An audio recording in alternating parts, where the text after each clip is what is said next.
Hey fragrance friends and enthusiasts, welcome back. It's Benjamin here at the Centaur Fragrance channel, chatting it up about some beautiful scents, beautiful fragrances, beautiful colognes, all that good stuff here today. Before we jump into the video and talk about my top 10 fragrances on my buy list, why don't you jump into the comment section and let me know, what is your favorite fragrance that you want to buy? What's your fragrance that's on your buy list?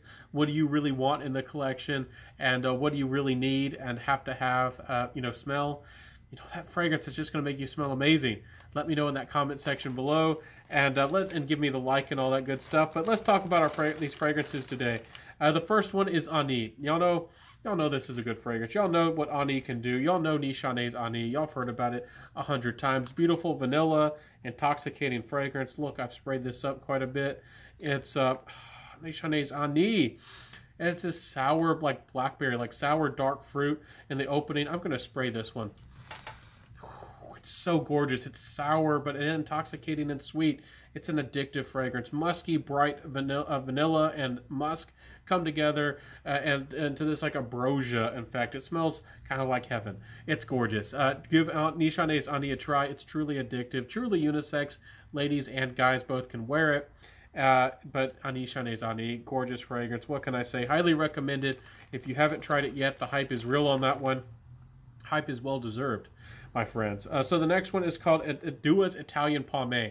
Now this is a hybrid of a couple really good gourmands, but what I'm going to tell you is this is caramel, caramel, caramel. It's nutty, it's gorgeous, it's addictive. If you want a gorgeous, addictive caramel fragrance, Italian Pommes will not disappoint you. Please try this fragrance. Let me know what you think about it. Dua really blew me away, and I actually, had mixed feelings about Dua. But now I know that some of their fragrances are dreams come true, and they can really do some magic. So Italian Pommes, if you are a gourmand lover and you are a sucker for caramel, oh goodness, it's a good one. The next fragrance is Layton Exclusive. I actually feel like it has been reformulated with the newer batches, so I'm actually switching to Habdan. But certainly, I really need a fragrance from Parfums de Marly in my collection. Carlisle, Ojon, whether it be Habdan, all those fragrances are quite fantastic and really winners for dark, complex, attractive, seductive fragrances. And Layton Exclusive, I'll miss ya. It's sad that they messed with your DNA. They kind of broke your soul. They messed you up. But hey, it's at the end of the day, you keep going on in the fragrance journey, and there's always another beautiful fragrance. So, Layton Exclusive though was all about that coffee, the dark woods, the muskiness, and having a little bit more of an edge, a little bit more charisma. But I did wish it was spicy and more vanilla of the original Layton. Also wish it was much more richer, especially now. They made it even less rich or less complex, which is a shame. Next is Bruno Fazzolari's Lamp Black. I've gone back and forth about this fragrance, but I do have to tell y'all that this might be my favorite fragrance that's slightly, it's not a clone, but slightly inspired by Aventus. This has a sweet oiliness, almost like a resin, like an incense to it. A little bit smoky, but very refined and well blended. Almost reminds me of grapefruit. It has some citrus. Lamp Black, though, it's supposed to capture the idea of like an old furniture almost. It's or an oiled, like a city, like a lamp. So it has like this old world feeling about it. It's a little bit more laid back, a little bit more reserved, but it is gorgeous. That's Lamp Black by Bruno Fazzolari. Certainly a little bit more, laid back and a little bit more reserved, but still I feel is very attractive. The next fragrance here is Al Amaken. This is from the house of, I believe it's Swiss Arabian. And this is a beautiful amber. For the money, this might be the best amber out there for about $50 odd. And with, of course, a few fragrances I've talked about. I don't know if I should even mention it again, but Louis Cardon Sacred.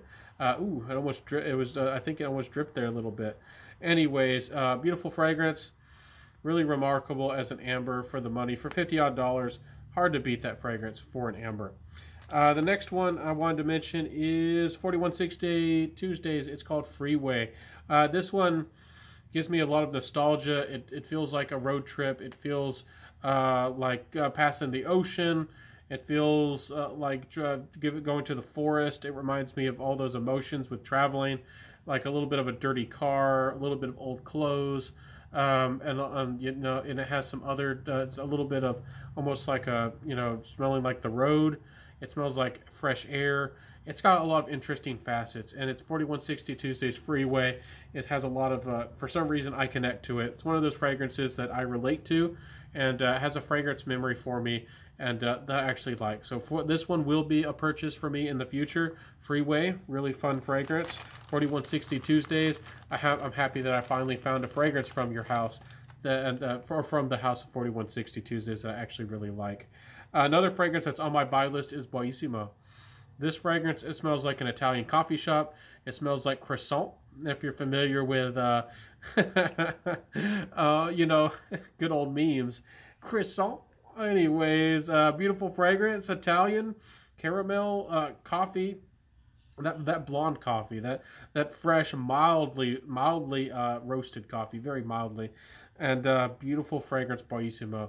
One of my favorite fragrances. If you like that buttery effect in a fragrance, this is also worth seeking out. And if you like coffee and you want it to smell authentic but yet wearable, not overly rich or heavy as a coffee, but very refined, and again like a blonde, woody coffee fragrance with caramel and cream and butter, and oh my goodness, smells so gorgeous.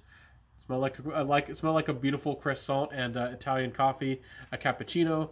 This is it, Boissimo.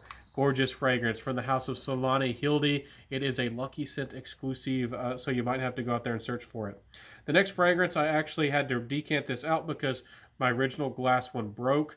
Maybe I'm too strong, but when I was picking it up trying to spray it, I actually pinched it so hard that I broke the bottom of the glass. So I put it in this plastic decant that I have. This is called Triumph of Bacchus. It's from the house of Argos. This is a beautiful cherry saffron. It's fancy. It's gorgeous. It's addictive. It's a fragrance that's going to make you say, wow. Wow. And if this fragrance doesn't impress you, I don't know much what else really will out there. It's very attractive. It's very unisex. Ladies, don't be afraid of this fragrance. In fact, this fragrance might even be better on the ladies, just like Nichonne's Ani and Baccarat Rouge 540. Very unisex fragrances, but honestly, in my opinion, a little bit even better on you ladies. So don't be afraid of this fragrance, even though tobacco is a listed note and some things like that.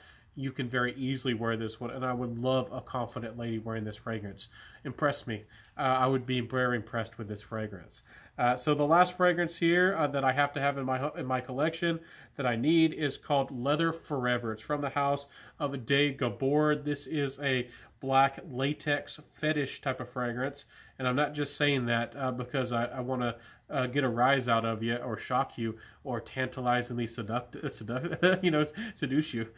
This fragrance is a intended to be that way. So if you got some German in your soul, or you got you're into some stuff in the dungeon, you're into some bad or some some strange nighttime activities, this fragrance is for you. Or it's just for you if you like leather. All joking aside, but not really joking, this fragrance is for leather lovers and spice lovers and people who like animalic fragrances. It's not overly animalic. It's not dank or dirty. It has black leather. It has a polished quality about it. It is very seductive. It is very, very attractive. And but it's not for everybody. There's a confidence behind this fragrance. There is charisma behind this fragrance. You have to love leather, and you have to like musk, and you have to love at least tolerate or enjoy some level of animalics. It's not overtly animalic or skanky, but it is here. Also, I detect a little bit of grittiness, almost like a little bit of dirt and some salt. So certainly a fetish type of fragrance, 50 Shades of Grey, if I ever saw it. You might want to say that Dolce & Gabbana, the One Grey, is the gray fragrance. That might be the introduction. That might be his day fragrance. And this is his night fragrance. So anyways, everybody, have a beautiful day. I'll see you in the next video. Hope that you enjoyed my top 10 most attractive fragrances. Fragrances that I have to buy. Fragrances that I would love having in the collection. What fragrance sounded the best to you? Which one would you like to wear? Which one would you like to buy? Or do you have another fragrance that you want to buy in the collection? Let me know in the comment section below. I'll see you soon, everybody. Have a beautiful day. Wear what you love. Rock what you got. I'll see you in the next video, everybody. And help me out if you did enjoy this fun video. Like, comment, subscribe, hit that notification bell, share the video, and tell a friend. I'll see you soon, everybody. Peace out, and bye.